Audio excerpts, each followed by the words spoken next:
It's a major embarrassment for Pakistan's Army Chief Field Marshal Asim Munir, with the sitting Chief Minister himself talking about the Army Chief's role in manipulating election verdicts and jailing an ex-Prime Minister.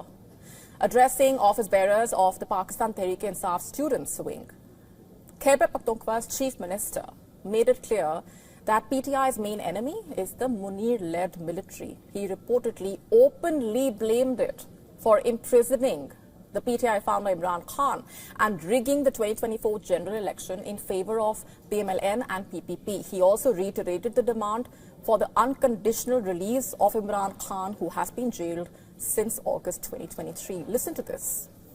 हमारी असली लड़ाई military establishment से है, जिससे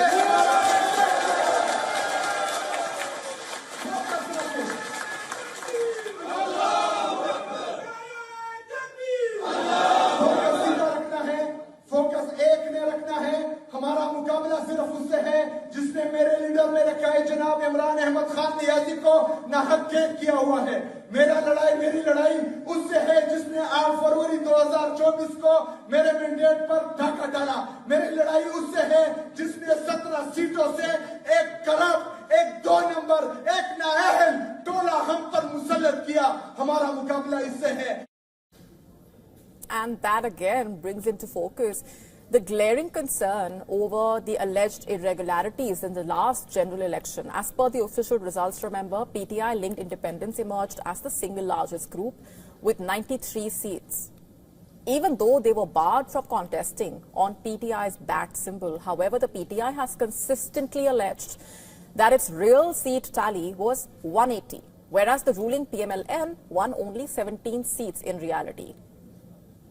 And the PTI's belligerent stance also assumes significance here at a juncture when its leader Imran Khan is believed to have lost 85% vision in his right eye, reportedly. Despite repeated calls for access, the Pakistan government allegedly has continued to keep his family in the dark over the treatment being given to him. His sisters have not taken this lying down, though. They have staged multiple sit-ins outside the jail in protest against the authorities, and the police have often used force, reportedly including water cannons, to disperse the protesters. And the stance taken by one of Pakistan's biggest parties has also reignited concerns about the overarching influence of Asim Munir when it comes to Pakistan's political landscape. While his political engineering is under scanner, the country's security situation continues to suffer. For instance, Pakistan witnessed the deadliest year of internal violence in 2025. 1,070 violent incidents, 3,967 deaths. Testaments to the instability that has gripped the entire country. That's not even all. The province of Balochistan, meanwhile, has been on the boil, expressing anger over the indiscriminate killings and alleged enforced disappearances. Early this year, the Baloch Liberation Army, remember, challenged the writ of Pakistani military by launching simultaneous attacks in 10 cities and claimed to have killed 220 security personnel. Recently, it kidnapped 7 soldiers, reportedly, and issued an ultimatum to the government to exchange Baloch prisoners of war.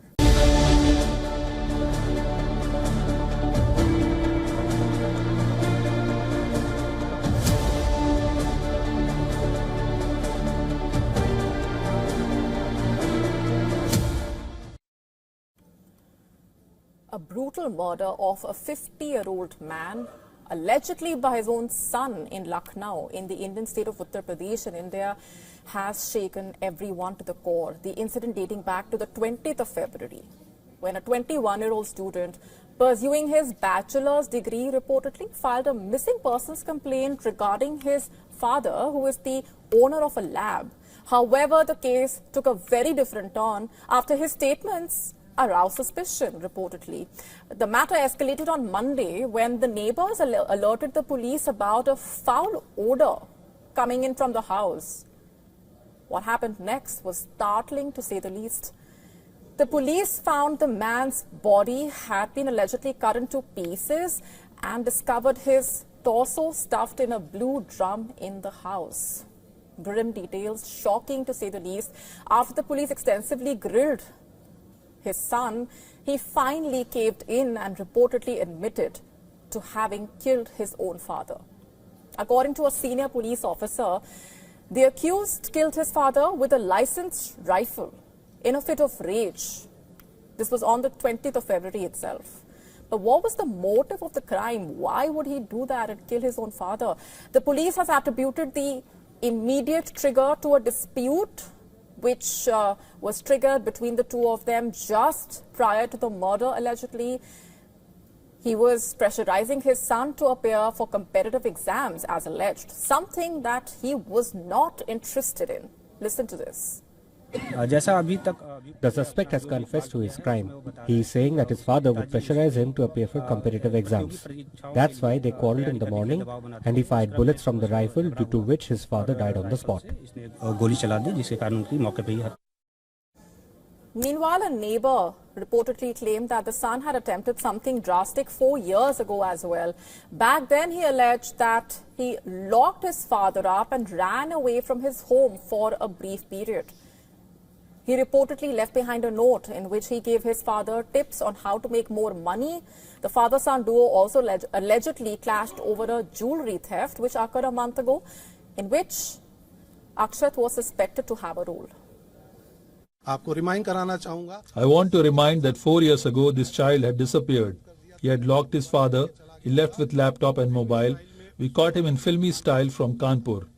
He had written a 6-page note in which he had told his father that we will earn way more money by doing something else. In retrospect, the past incidents also raising more questions than answers about what really happened. More details are awaited at this point, but definitely it is a case that triggers a lot of concern and shock.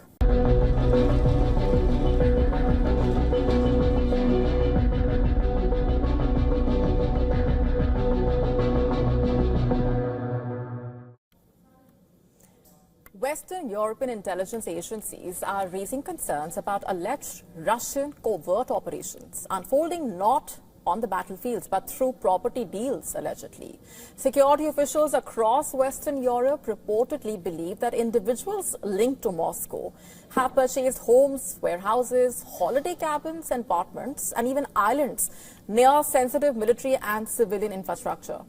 Let's just break this down. Authorities suspect that these properties could reportedly serve as bases for surveillance or potential sabotage during a crisis. According to current and former officials cited in a Telegraph report, some agencies fear that equipment like drones or other materials could already be positioned at select locations.